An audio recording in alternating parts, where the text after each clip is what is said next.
Imagine you have this multi-million-dollar Formula One car, but to drive it, you literally have to turn the engine off, step out, and manually restart it every single time you want to shift gears. Yeah, which sounds insane, but that is exactly what standard autoregressive generation feels like on an H100 GPU today. Right. It is just agonizingly bottlenecked by memory bandwidth because you have to load the entire KV cache just to spit out a single token.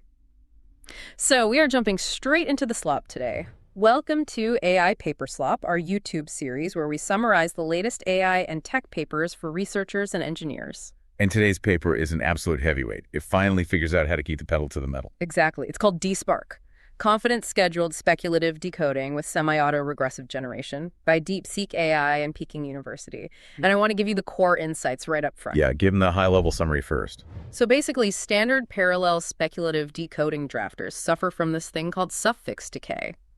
The later tokens in a draft block get rejected because they lack intertoken dependencies. DSpark fixes this using a semi-autoregressive architecture, Which is a heavy parallel backbone paired with a really lightweight sequential Markov head. Right. But a massive draft block is totally useless if it hogs your target model. So to prevent long graphs from wasting compute under high concurrency, they introduce a hardware-aware prefix scheduler. And that dynamically adjusts the verification lengths based on engine load and calibrated confidence scores. The result. Let's trace the evolution of this bottleneck because, the whole point of speculative decoding is to use a small, fast draft model to guess a block of tokens. Right, and then use your massive target model to verify them all at once. Yeah, it turns a memory-bound problem into a compute-bound problem, which GPUs obviously love. But the design of that draft model dictates your entire latency versus acceptance trade-off. So if we look at autoregressive drafters like Eagle 3, they generate draft tokens sequentially. They do, yeah. And because they condition each position explicitly on the previously sampled tokens, they maintain a really strong modeling capacity. The acceptance rates are fantastic. Right, they are.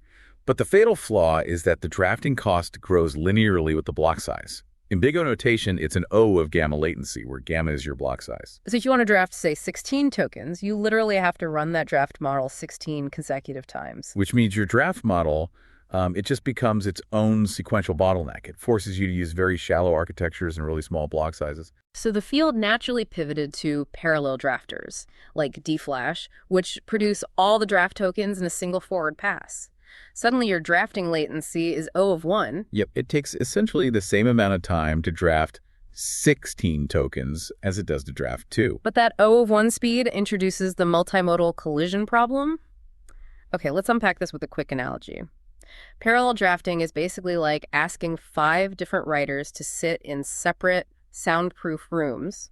Oh, like this. And you ask them to independently guess the next 5 words of a sentence without letting them talk to each other. That paints the picture perfectly. Right. So if the context is someone responding to a thank you, writer 1 in their soundproof room might guess of, and writer 2 guesses course, but maybe writer 1 guesses no, and writer 2 guesses problem.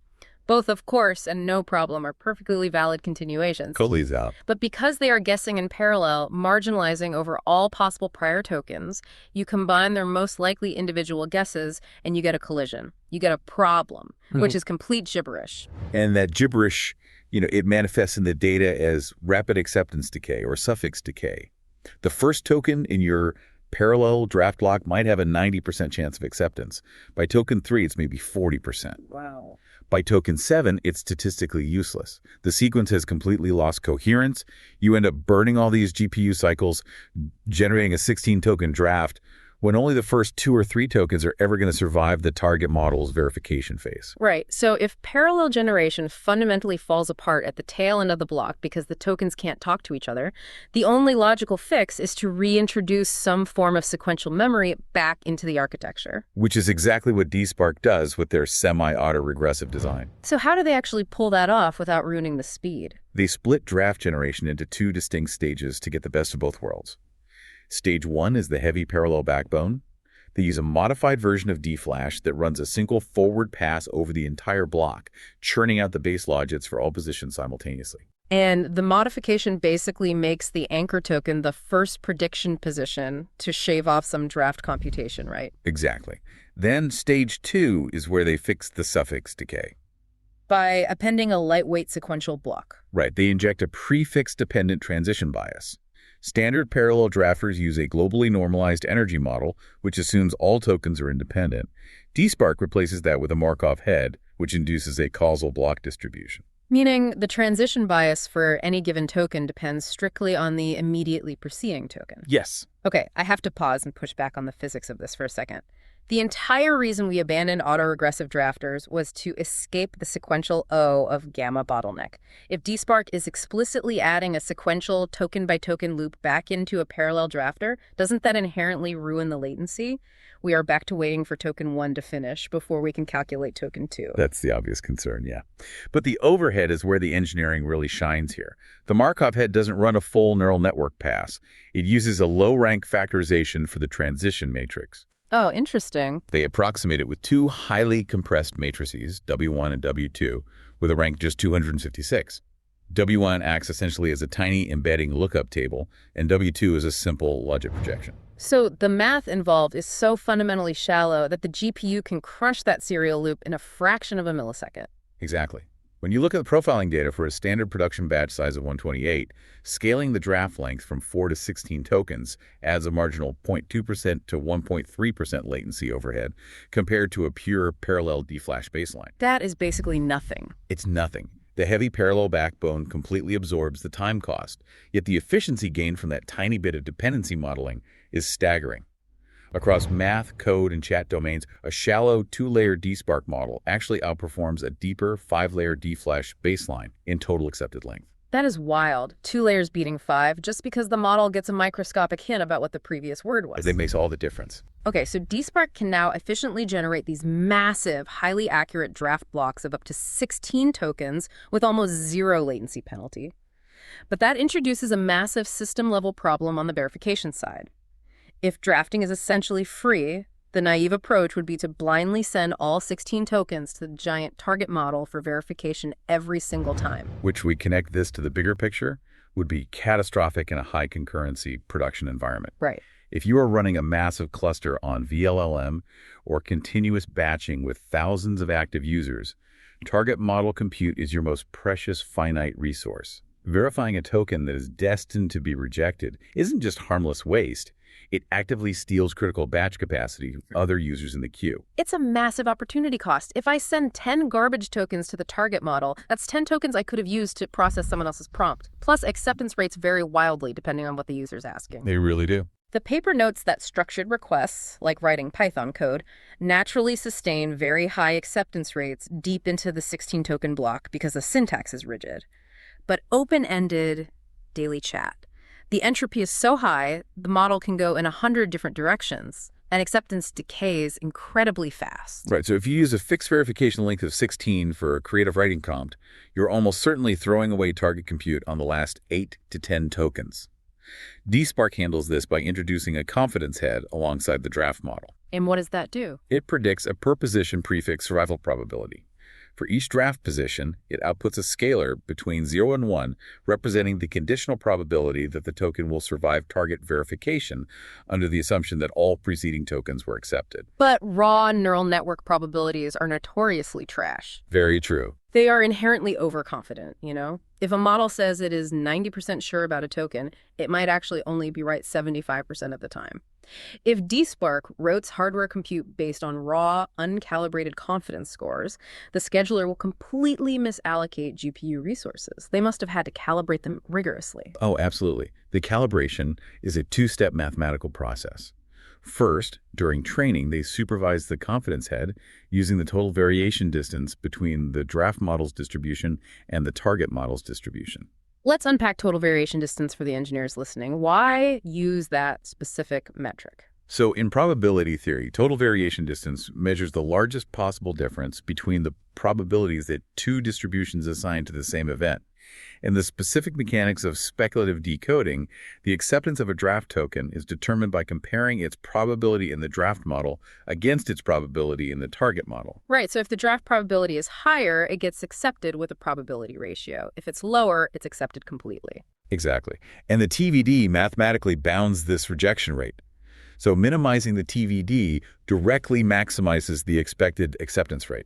It's the most rigorous proxy available for them to use. But even with TVD supervision, the paper notes the raw confidence scores still had an expected calibration error, or ECE, of like 3 to 8%. Which is where the second step, sequential temperature scaling, or STS, comes in.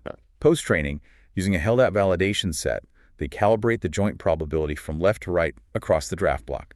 At each position, they perform a 1D grid search to find a specific temperature scalar that squashes or expands the probabilities. And the beauty of temperature scaling is that it is strictly an order-preserving transformation, right? Yeah. If token A had a higher raw probability than token B, it still has a higher probability after scaling. Correct. It doesn't change the model's fundamental ranking. It just mathematically maps those percentages to empirical reality, bringing the expected calibration error down to around 1%.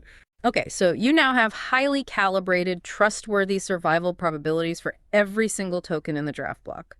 Now, the challenge moves from algorithmic design to hardcore production engineering. How do you translate those percentages into dynamic routing decisions on physical GPU hardware? Enter the hardware-aware prefix scheduler. This is the mechanism that decides, out of all the active requests in the batch, which specific draft tokens get sent to the target model for verification. How does it make that decision? They formulate verification length selection as a global throughput maximization problem. The expected system-wide token throughput, which they denote as theta, is simply the expected number of successfully accepted tokens multiplied by the engine throughput, and that's measured in steps per second, or SPS. So the SPS capacity curve is profiled once during engine initialization and stored as a lightweight lookup table in the system memory. So the scheduler looks at the whole batch. For every request, it sees the cumulative survival probability for each token in the draft block.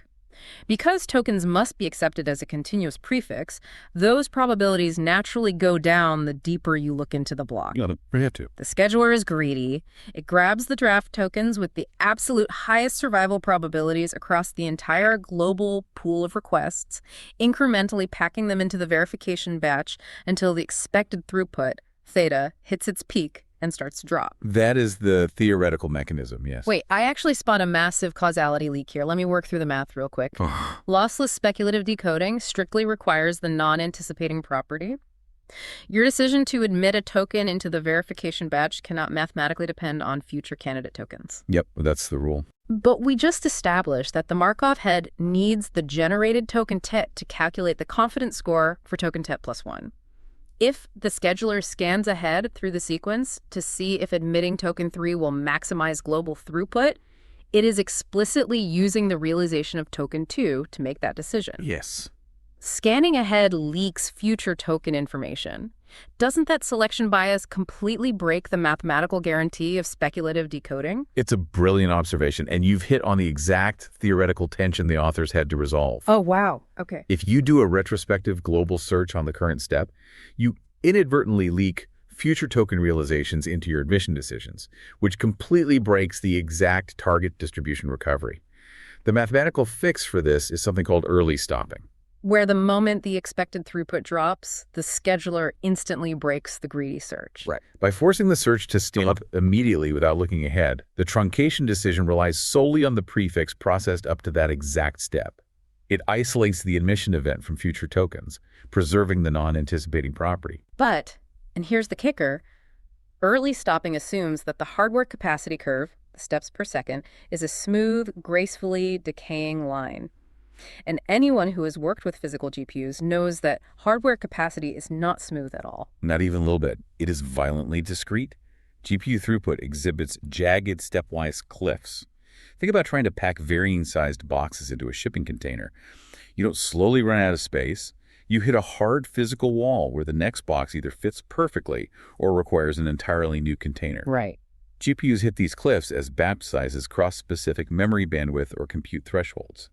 If you use strict early stopping in production, the scheduler hits a jagged cliff, thinks throughput is dropping, and immediately gets trapped in a local minimum, severely underutilizing the GPU. And you can't just pause the GPU to let the scheduler carefully evaluate the entire batch to find a better packing strategy, because that breaks zero overhead scheduling. Zero overhead scheduling, or ZOS, is the lifeblood of continuous CUDA graph replay. ZOS dictates that the batch size for the next step must be calculated and locked in before the current step completes execution on the GPU. Oh man. So if your scheduler operates synchronously, waiting to evaluate the current tokens before deciding the next batch size, you stall the entire GPU pipeline. You stall everything. So how do you bridge this impossible gap? You need to search past the local minima of the hardware cliffs, which requires looking ahead. But you can't look ahead without breaking the mathematical non-anticipating guarantee. And you have to do all of this asynchronously so you don't stall the CUDA graphs. This sounds like a nightmare. It's a huge challenge, but the workaround is one of those elegant systems hacks in the paper. They adapted the scheduler to operate asynchronously by determining the dynamic truncation length, the batch capacity limit, using confidence predictions from 2 steps prior. 2 steps prior. Let me map this out with an analogy. That's like a corporate manager who needs to set a strict hiring cap for next week. But to avoid a conflict of interest based on who is interviewing today, they are legally required to set that cap using only the budget data from last month. Exactly the right mental model. The candidate tokens in the current step are still strictly sorted and prioritized by their actual up-to-date confidence scores. But the absolute cutoff limit, how many tokens actually get to pass through, is calculated based on the historical predictions from 2 steps ago. Because those historical predictions have absolutely nothing to do with the tokens being generated right now. Right. It creates an impenetrable causal barrier. Because the global search only evaluates historical predictions, the admission decision is mathematically isolated from the realization of the current token. It allows the scheduler to do an unconstrained global search across those jagged hardware cliffs, perfectly optimizing the batch size. And without violating the strict causality needed for exact target distribution recovery. Exactly. And because it's looking at historical data, the calculation is done completely asynchronously, preserving zero overhead scheduling. That is just phenomenal. But wait, to actually execute a batch filled with totally random dynamic verification lengths, they must have had to rebuild the compute kernel. Standard decode kernels hate variable lengths. If request A has 2 tokens verified, request B has 12, and request C has 1, naively padding them all to 12 causes massive underutilization. Oh, they definitely had to fix that. So they decoupled physical execution from logical sequence tracking. In their compute kernels, they flatten all the tokens across all the different requests into a single, contiguous 1D array of independent elements. Oh, so the GPU just sees a giant list of individual tokens and processes them with maximum parallel efficiency. Yes. And the complex intrasequence dependencies, making sure token 3 from request A only attends to token 2 from request A, are strictly managed via a marker tensor integrated directly into their sparse attention implementation. It's just a masterclass in full-stack optimization. Okay, let's look at what happens when the rubber hits the road. You take the semi-autoregressive Markov heads, the temperature scale confidence scores, the asynchronous 2-step prior schedulers, the flattened 1D compute kernels, and you unleash it on live user traffic. What do the numbers look like? The authors deployed DSpark within the production serving engines for DeepSeek V4 Flash and DeepSeek V4 Pro. They compared it directly against their existing MTP1 production baseline. And MTP1 is a single token drafter, right? Yes. Historically, they had to restrict themselves to single token drafting because static multi-token drafters caused too much verification waste under high concurrency. So this is the ultimate test of whether DSpark can safely unlock large draft blocks in a highly dynamic, noisy serving environment. We're looking at the service level agreement anchors, the SLAs, which dictate the minimum acceptable per user generation speed in tokens per second. Right, so looking at the V4 Flash engine under a moderate load, which is defined as an SLA of 80 tokens per second per user, DSpark improves aggregate throughput by 51% over the baseline. Okay, 51%. Because under moderate load, the scheduler sees that the system isn't fully saturated, so it opportunistically expands the verification budget, routing 4 to 6 tokens per request to eat up the idle GPU compute and speed up generation. It's greedy when the system has breathing room. But the real test of a scheduler is what happens under heavy saturated load.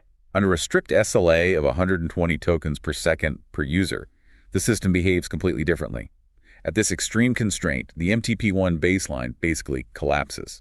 It hits its operational boundary and can only sustain a tiny concurrent batch. DSpark, however, survives and sustains a massive concurrent batch, yielding a nominal 661% throughput advantage. Wait, 661%? That almost sounds like a typo in the paper. The number is astronomically high, primarily because the baseline degrades to almost nothing. What it functionally means is that DSpark pushes the feasible interactivity frontier far beyond what the baseline infrastructure could physically handle. So it's dynamically adapting. Exactly. As concurrency spikes, the DSpark scheduler seamlessly restricts the verification budget, dynamically cutting draft lengths down to 1 or 2 tokens for uncertain prompts. It actively protects the critical batch capacity, preventing a system-wide queue collapse. And we see the exact same story for the heavier V4 Pro model, right? Yeah. At a moderate SLA of 35 tokens per second, DSpark improves aggregate throughput by 52%. At a strict 50 tokens per second SLA, the baseline collapses again, giving DSpark a 406% relative throughput advantage. Across the board, at matched throughput levels, DSpark is accelerating per-user generation speeds by 60% to 85%. It really proves that speculative decoding is no longer just a rigid algorithm speedup. By integrating hardware-aware confidence routing, it has evolved into a dynamic, load-aware scheduling problem. I want to wrap up this deep dive with a final provocative thought for you, the listener, to mull over. We just spent this entire deep dive dissecting how DSpark shifts the Pareto frontier in massive, high-concurrency data centers by treating GPU batch capacity as the ultimate constraint. The main bottleneck, yeah. But what happens if we take this exact same hardware-aware confidence scheduling framework and apply it to client-side edge devices? Imagine running a local LLM on a laptop or a smartphone. Could this asynchronous scheduler dynamically adjust draft lengths based on fluctuating physical edge constraints like thermal throttling, battery life, or shared memory bandwidth? Oh, that's a fascinating thought experiment. Right. If your laptop starts running hot and the fan kicks on, the scheduler automatically pulls back the verification length to save power. If it's plugged into the wall and running cool, it blasts full 16-token drafts.